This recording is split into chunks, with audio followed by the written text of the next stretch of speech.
अक्षय कुमार आगामी Hindi survival film mission Raniganj में मुख्य भूमिका निभा रहे हैं।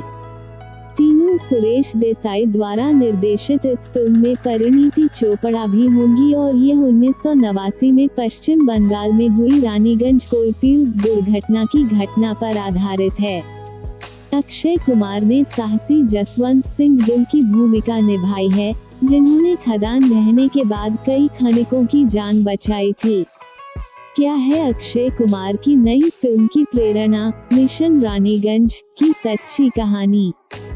हिंदी फिल्म स्टार अक्षय कुमार अपनी नई फिल्म मिशन रानीगंज रिलीज करने के लिए पूरी तरह तैयार हैं, जो 1989 में रानीगंज कोलफील्ड्स के पतन पर आधारित है। यहाँ इसकी सच्ची कहानी है।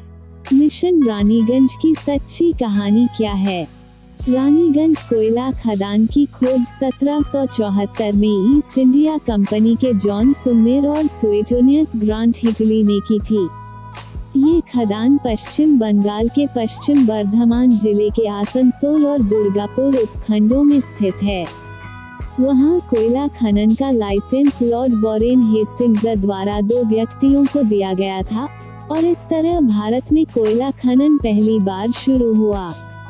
रानीगंज में नियमित खनन आधिकारिक तौर पर 1820 में अलेक्जेंडर एंड कंपनी के तहत शुरू हुआ और 19वीं और 20वीं शताब्दी के अधिकांश समय में रानीगंज देश का प्रमुख कोयला उत्पादक था। उस समय औद्योगिक पिछड़ेपन और औपनिवेशिक शासन के कारण खनन बेतरतीब ढंग से किया जाता था।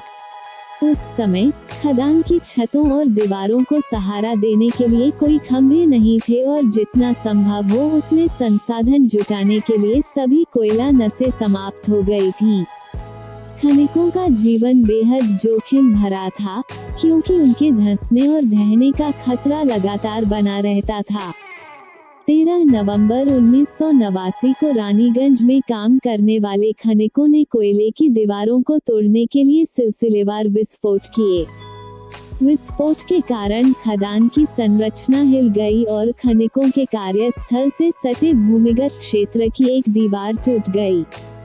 इस दरार के कारण पानी भर गया और 6 खनिकों को अपनी जान गंवानी पड़ी। जो लोग लिफ्ट के पास थे उन्हें सुरक्षित बाहर खींच लिया गया। हालांकि 65 खनिक लिफ्ट के धंसने के कारण अंदर फंस गए। गड्ढे में पानी का स्तर तेजी से बढ़ रहा था और खदान की संरचना अस्थिर थी, जिससे फंसे हुए खनिकों को बचाने में मुश्किलें आ रही थीं। जब सभी ने उम्मीद छोड़ दी, तो आईआईटी धनबाद के एक युवा और बहादुर खान इंजीनियर यशवंत सिंह गिल मदद के लिए आए। गिल ने 21 इंच व्यास वाला 6 फुट ऊंचा लोहे का कैप्सूल डिजाइन किया और एक नया बोरहोल खोदकर इसे अंदर गिरा दिया। उन्होंने कैप्सूल को उतारने और उठाने के लिए 12 टन की क्रेन का इस्तेमाल किया और अंदर फंसे 65 खनिकों में से प्रत्येक को एक-एक करके उठाया। पूरे बचाव अभियान को पूरा करने में गिल को 6 घंटे लगे और 2000 से अधिक लोगों ने इसे देखा और अंततः गड्ढे के अंदर फंसे प्रत्येक खनिक को इस चतुर और वीर व्यक्ति द्वारा बचा लिया गया। गिल ने अंतिम खनिकों को बचाए जाने के बाद एक अवर्णनीय अनुभूति का वर्णन किया है। हर साल 16 नवंबर को कोल इंडिया गिल और उनकी बहादुरी का सम्मान करने के लिए बचाव दिवस मनाता है। उनकी इस वीरतापूर्ण कार्य के लिए भारत के तत्कालीन राष्ट्रपति रामास्वामी वेंकटरमन ने उन्हें सर्वोत्तम जीवन रक्षा पदक से सम्मानित किया।